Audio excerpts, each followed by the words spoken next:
नमस्कार। स्वागत है आप सबका मेरे बायोलॉजी चैनल पे। कोविड-19 महामारी के चलते इस वर्ष जो कक्षा 12 जीव विज्ञान के पाठ्यक्रम में संशोधित पाठ्यक्रम है, उसमें 5वां यूनिट है जीव एवं उसका पर्यावरण, जिसमें से 14 अंक के क्वेश्चन आएंगे। तो इसमें जो है 2 चैप्टर रखे गए हैं, उन 2 चैप्टर से 14 नंबर के क्वेश्चन आएंगे। तो उसमें पहला जो चैप्टर है इकोलॉजी से संबंधित है, यानी जीव और उसका जो है वासस्थान। तो आज हम लोग थोड़ा सा स्टार्ट करते हैं यूनिट 5, उससे कुछ जो है प्रारंभिक जानकारी लेते हैं। देखिए, इकोलॉजी का मतलब है पारिस्थितिकी। जीव विज्ञान की वह शाखा है जिसमें जो है जीव एवं उसके वातावरण के बीच पारस्परिक संबंधों का अध्ययन किया जाता है। तो पृथ्वी पर कोई भी जीव अकेले जो है कि वो वास नहीं कर सकता या जीवित नहीं रह सकता है।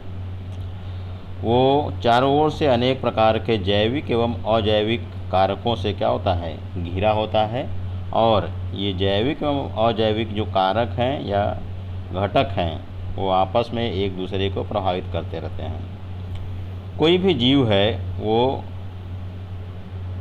अपने आसपास उपस्थित जैविक कारक, जैविक मतलब जो भी जीवित जीव हैं वो कहलाएंगे जैविक कारक।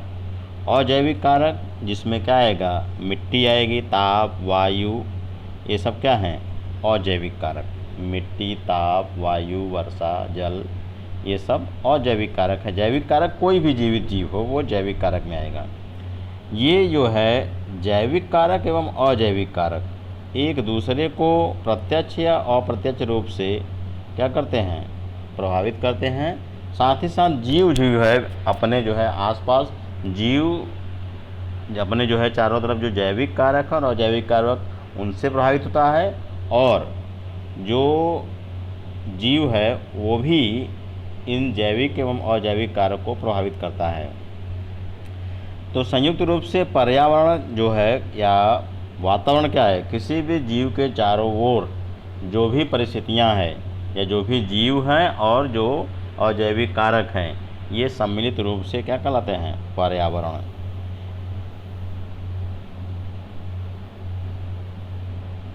अभी मैंने कहा कि जो भी जंतु या जीव हैं वो अपने चारों तरफ जो वातावरण है उसको प्रभावित करते हैं और वातावरण से स्वयं भी प्रभावित होते हैं। जीव एवं पर्यावरण के संबंध में जो इकोलॉजी या पारिस्थितिकी के बारे में ओडम ने सबसे पहले बताया, उन्होंने परिभाषित किया है इकोलॉजी को। पारिस्थितिकी जीव विज्ञान की वह शाखा है जिसके अंतर्गत प्रकृति की संरचना एवं कार्यों का अध्ययन किया जाता है। यानी ओडम के अनुसार इकोलॉजी या पारिस्थितिकी जीव विज्ञान की वह शाखा है जिसके अंतर्गत प्रकृति की संरचना एवं कार्यों का अध्ययन किया जाता है। जो इकोलॉजी है वो 2 ग्रीक वर्ड से मिलकर बना है, 2 ग्रीक शब्द से मिलकर बना है। आइकास या उसका जो है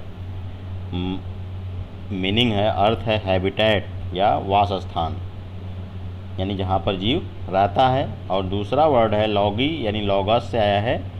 लॉगस का मतलब है टू स्टडी, यानी अध्ययन करना। यानी इकोलॉजी 2 ग्रीक शब्द से मिलकर है, आइकॉस और लोगास, जिसका मतलब है जीव के वास स्थान का अध्ययन करना। पारिस्थितिकी जो है मुख्य रूप से या मूल रूप से 4 स्तरों से बनी है, संबंधित है: जीव, समष्टियाँ, समुदाय और जियोम। पृथ्वी पर जो विभिन्न प्रकार के जो वासस्थान हैं उनका जो है एक चार्ट के रूप में दिखाया गया है कि कहाँ पर कितनी जो है औसत वार्षिक जो है वर्षा होती है, सेंटीमीटर में दिया गया है, और तापमान कितना रहता है वो सेंटीग्रेड में दिया गया है क्षैतिज लाइन पे। और तो इसमें जो दिया गया है स्थान कहाँ पर जो है कि जैसे जो उत्तरी ध्रुव यानी आर्कटिक और अल्पलाइन टुंड्रा है, जहाँ पर टेम्परेचर जो है -10 डिग्री सेंटीग्रेड से लगभग 0 डिग्री सेंटीग्रेड तक रहता है। और उसी तरह जो शंकुधारी वन है वो 0 डिग्री सेंटीग्रेड से लगभग 10 सेंटीग्रेड तक रहते हैं, उस क्षेत्र में रहता है। और जो घास स्थान है और मरुस्थल है, यहाँ पर टेम्परेचर जो है लगभग जो है 2 या 3 डिग्री सेंटीग्रेड से लेकर के औसत तापमान 25 डिग्री सेंटीग्रेड तक होता है।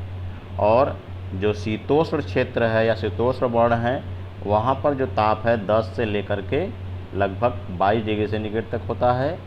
और जो ट्रॉपिकल फॉरेस्ट या उष्णकटिबंधीय वन होता है, वहाँ पर ताप जो होता है 20 से 25 डिग्री सेंटीग्रेड बना रहता है।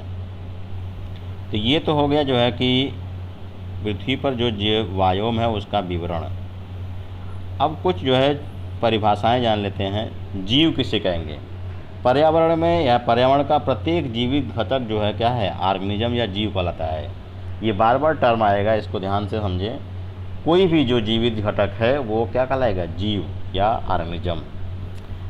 पॉपुलेशन या समष्टि क्या है? एक ही प्रकार के प्रजातियों का जो समूह होगा वो क्या कहलाएगा? समष्टि। यानी से मनुष्य का ढेर सारे, जहाँ पर मनुष्य की जो संख्या है तो क्या कहलाएगा? मनुष्य का पॉपुलेशन। या किसी दूसरे जानवर का है, या गाय का समूह है तो उसे कहेंगे जो है गाय का जो है पॉपुलेशन। या भैंस की पॉपुलेशन है तो यानी समूह है तो उसे भैंस का पॉपुलेशन। यानी एक ही प्रकार के जातियों का जो समूह होगा वो क्या कहलाएगा? पॉपुलेशन या समष्टि। कम्युनिटी या समुदाय या जैव समुदाय भी कहते हैं। किसी जो है निश्चित क्षेत्र में एक से अधिक प्रकार के प्रजातियों एवं या प्राणियों के जो है यानी प्रजातियों का समूह होगा। यानी उसमें पेड़ पौधे हो सकते हैं, जीव जंतु हो सकते हैं, वह क्या कहलाएगा? कम्युनिटी या समुदाय या जैव समुदाय। यानी एक निश्चित क्षेत्र में यानी जो विभिन्न प्रकार की जो जातियाँ उपस्थित हैं तो उसे क्या कहेंगे? कम्युनिटी या जैव समुदाय। ये 3 प्रकार की होती हैं। प्लांट कम्युनिटी यानी पादप समुदाय, एनिमल कम्युनिटी या जंतु समुदाय, और तीसरा सूक्ष्म जीव समुदाय या माइक्रोबियल कम्युनिटी। तो इस तरह से जो है कम्युनिटी में क्या है, इनको 3 प्रकार का बांट दिया गया है। लेकिन कम्युनिटी का मतलब है एक निश्चित क्षेत्र में या जो भाग है, भूभाग है, उसमें विभिन्न प्रकार के जो जीव उपस्थित हैं वह क्या कहलाएगा? जैव समुदाय या कम्युनिटी। ये टर्म बार बार यूज आए होंगे इस चैप्टर में, तो ध्यान रहे कि जीव क्या है, समष्टि यानी समुदाय, वो समष्टि या पॉपुलेशन क्या है, कम्युनिटी या समुदाय क्या है। अब बायोम या जीव, जो प्रकृति है यानी नेचर, जो अनेक जैविक समुदाय यानी पौधों का समुदाय या जंतुओं का समुदाय साथ साथ रहते हैं एक ही क्षेत्र में समान जलवायु में निवास करने वाले जैव समुदायों को क्या कहा जाएगा? जीवोम या बायोम। अब बायोस्फीयर या जीवमंडल, पृथ्वी का वह भूभाग जहाँ पर जो है कह सकते हैं जीव पाए जाते हैं वह क्या कहलाएगा? बायोस्फीयर। या जहाँ पर इकोलॉजी या इकोसिस्टम पाया जाता है वह क्या कहलाएगा? बायोस्फीयर या जीवमंडल। तो बायोस्फीयर या जीवमंडल का मतलब पृथ्वी का वह भाग जहाँ तक यानी ऊंचाई से ले ऊंचाई पर तक जाएँ, चाहे निचले यानी गहराई तक जाएँ, जहाँ पर जीव पाए जाते हैं वह क्या कहलाता है? जीवमंडल। तो ये जो है प्रारंभिक जानकारी है कुछ जो है जीव एवं पर्यावरण, जीव एवं उसका पर्यावरण यानी यूनिट 5 का। अब उसके आगे जो है हम लोग इसके बारे में और विस्तार से चर्चा करेंगे।